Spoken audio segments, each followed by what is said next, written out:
ڈھول کے بارے میں ایک فتویٰ موجود ہے، شاید آپ نے وہ میڈیا پر، کوئی غیر ذمہ دار آدمی نہیں، ذمہ دار آدمی، پیر شیال کے جو گدی نشین تھے پچھلے سال فوت ہوئی، پیر حمید الدین صاحب، انہوں نے باقاعدہ باضابطہ خود تقریر کی، اور تقریر میں پتہ کیا فرمایا، وہ حیران کن عمل ہے۔ کہتے ہیں کہ نبی علیہ الصلوۃ والسلام ہمارے پیر صاحب کو، جو ان سے اصل تھے پیر قمر الدین صاحب، انہوں نے خواب میں حضور کو دیکھا کہ قیامت کا دن ہے اور حضور اپنی امت کو بخشوا کے جا رہے ہیں، اور آگے آگے ڈھول بجتے جا رہے ہیں، اور حضور ساتھ ساتھ ہے اور خوش ہوتے جا رہے ہیں، کیونکہ حضور کی ساری امت کو حضور نے بخشوا لیا ہے، اور پیر صاحب نے دیکھا کہ وہ ڈھول بجا رہے ہیں، حضور ڈھول سنتے جا رہے ہیں، خوش ہوتے جا رہے ہیں۔ ہن اسی آیا نا جناب تے تسی ساڈے اگے ڈھول وگاندے آندے ہے، میں انہاں نوں بند نہیں کرا سکیا، ڈھول نہیں بند نہیں کرا سکیا، اس واسطے کہ ڈھول تو سننا بھی سنت ہے، یہ تو سنت ہے، نبی پاک دی سنت ہے، اللہ دی قسم ہے نبی پاک دی سنت ہے۔ لیکن ایک دن میں دوپہر نو روٹی کھا کے میں لیٹیا تو میری تھوڑی یہ اک لگی، میں خواب ہی دیکھا تو نبی پاک صلی اللہ علیہ وسلم تمام امت نو بخشا کے لے جانے اپنے، تمام امت نو بخشا کے لے جانے، اور اگے اگے ڈھول وگدے ہوئے، ڈھول ایک ڈھول نہیں، اگر ایک ڈھول ہونا تو شیخ الاسلام فرمایا ایک ڈھول وگدا ویندا ہا، آپ نے فرمایا کہ ڈھول وگدے ویندے ہیں، تو حضور بڑے خوش بڑی محبت کی نگاہ نال میرے طرف دیکھا، حضور شیخ الاسلام فرمایا میرے طرف دیکھا۔ دوسرے انداز سے ذرا غور کریں کہ نبی علیہ الصلوۃ والسلام کی ولادت کی خوشی میں جو کچھ ہمارے ملک میں ہوتا ہے سب سے زیادہ آپ نے محسوس کیا ہو کہ ہر آئے سال اس میں اضافہ ہوتا ہے۔ نبی علیہ الصلوۃ والسلام کی ولادت کی خوشی میں گانا بھی ہوتا ہے، اور گانے کے سٹائل اور انداز میں نعت بھی ہوتی ہے، جس میں طبلہ ہوتا ہے، ڈھول ہوتا ہے، اور بناؤ شنگار ہوتا ہے، اور مذہبی طبقہ، ممبر پہ آنے والے علماء طبقہ اس خوشی میں باضابطہ شریک ہوتا ہے۔ مرد اور عورتوں کا اختلاط ہوتا ہے، عورتیں بھی ہوتی ہیں، مرد بھی ہوتے ہیں، اور اکٹھے ہوتے ہیں، اور بے پردہ عورتیں ہوتے ہیں، اور پھر اس میں ناچ وغیرہ بھی ہوتے، اور ڈانس بھی ہوتے، اور مذہبی لوگ کرتے ہیں، اور علماء کرتے ہیں، اور خوشی کا اظہار وہ ٹرکوں پر چڑھ کے ناچ رہے ہوتے ہیں۔ اب آپ بتائیں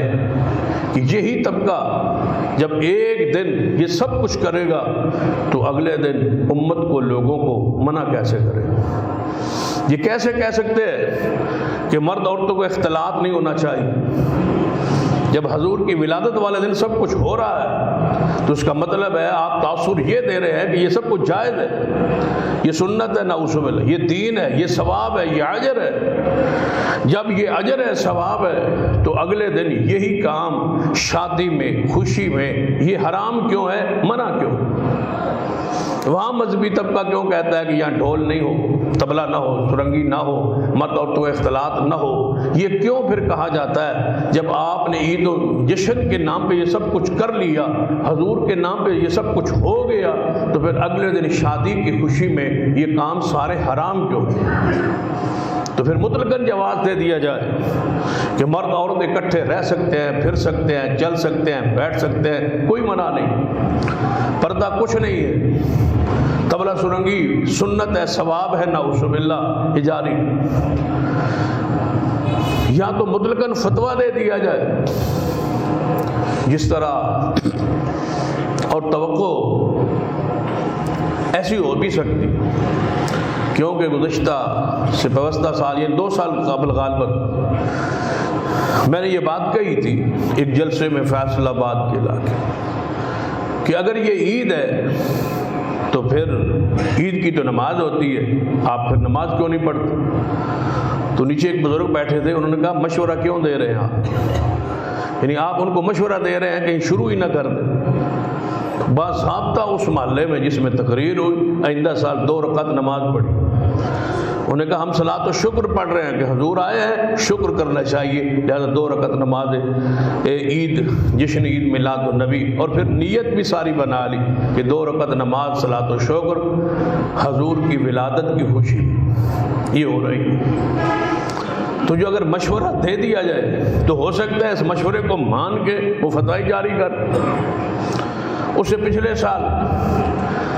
وہیں پر جب یہ عید کی نماز ہو گئی تو میں پھر اگلے سال گیا تو میں نے کہا بھائی ٹھیک ہے نماز تو آپ نے پڑھ لی ہے, لیکن یہ بتائیں یہ عید فطر ہے یا اضحیٰ ہے؟ اضحیٰ ہے تو قربانی ہونا چاہیے.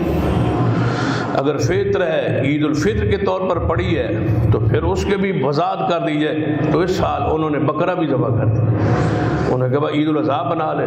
یعنی قربانی بھی حضور جب پیدا ہوئے ہیں تو اس پر صدقہ و خیرات بھی ہونا چاہیے, عقیقہ بھی ہونا چاہیے. تو انہوں نے کہا یہ بھی مشورہ آپ کا مفید ہے, ہم اس پر جانور ذبح کر لیتے ہیں. یعنی مشورے دیتے جائیں اور بدعات میں اضافہ کرواتے جائیں, لسی میں پانی ڈالتے جائیں اور جتنی مرضی ہے بڑھاتے جائیں. بدعت کا خاصہ یہ ہوتا ہے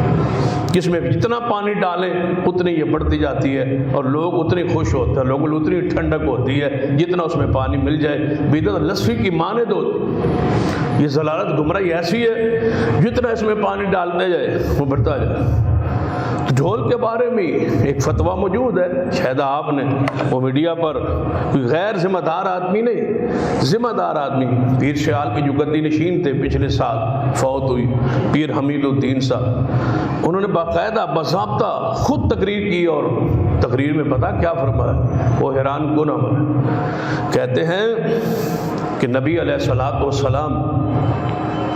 ہمارے پیر صاحب کو, جو ان سے اصل تھے پیر قمر الدین صاحب, انہوں نے خواب میں حضور کو دیکھا کہ قیامت کا دن ہے اور حضور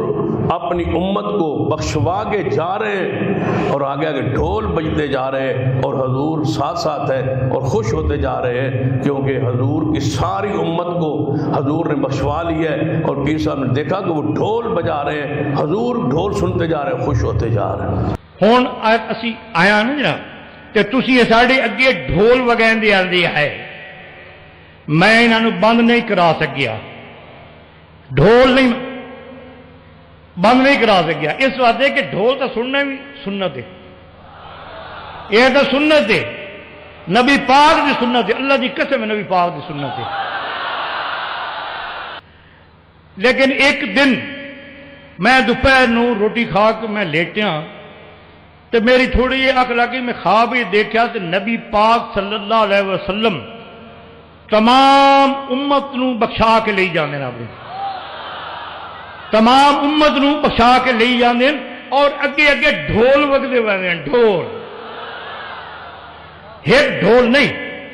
اگر ایک ڈھول ہونا تو شیخ الاسلام فرمایا ایک ڈھول وگدا ویندا ہا. آپ نے فرمایا کہ ڈھول وگدے ویندے ہیں تو حضور بڑے خوش, بڑی محبت کی نگاہ نال میرے طرف دیکھا. حضور شیخ الاسلام فرمایا میرے طرف دیکھا تو جب حضور کا خواب میں ڈھول سننا ثابت ہو جائے گا, نعوذ باللہ, جب سرور کائنات محمد رسول اللہ صلی اللہ علیہ وسلم سرنگی کی, وہ طبلے کی, ڈھول کی حدیث ہے کہ آپ نے فرمایا میں ڈھول کو توڑنے کے لیے اللہ نے محمد مصطفیٰ کو بھیجا ہے تاکہ میں موسیقی کا آلات توڑ ڈالوں, کوبا کو توڑ ڈالوں. وہ عربی میں حدیث میں ڈھول کو کہا جاتا. نبی علیہ السلام اس کو توڑنے کے لیے, ختم کرنے کے لیے آئے. مقصد آمد یہ ہے اور مقصد ولادت رسول بھی یہی ہے, لیکن ولادت کے نام پہ اس چیز کو رواج دیا جا رہا ہے اسلام اور دین اور ثواب کے نام پر جس کو نبی علیہ السلام توڑنے کے لیے آئے. آپ تو مٹانے کے لیے, ختم کرنے کے لیے آواز آئی. سیدنا عبداللہ بن عمر رضی اللہ تعالی حدیث کے راویاں فرماتے ہیں ڈھول کی, سرنگی کی, طبلے کی آواز آئی, بانسری کی آواز آئی تو نبی علیہ السلام نے اپنی انگلی مبارک کو کانوں میں ڈال لیا اور مجھے کہا جب تک یہ آواز آتی رہے گی میں محمد اپنی انگلی اپنے کانوں سے نہیں نکالوں صلی اللہ علیہ وسلم۔ نبی علیہ الصلوۃ والسلام ان چیزوں کو توڑنے، ختم کرنے، مٹانے کے لیے آئے تھے جو حضور کے ہی نام پر دوبارہ شروع کر۔ تو آپ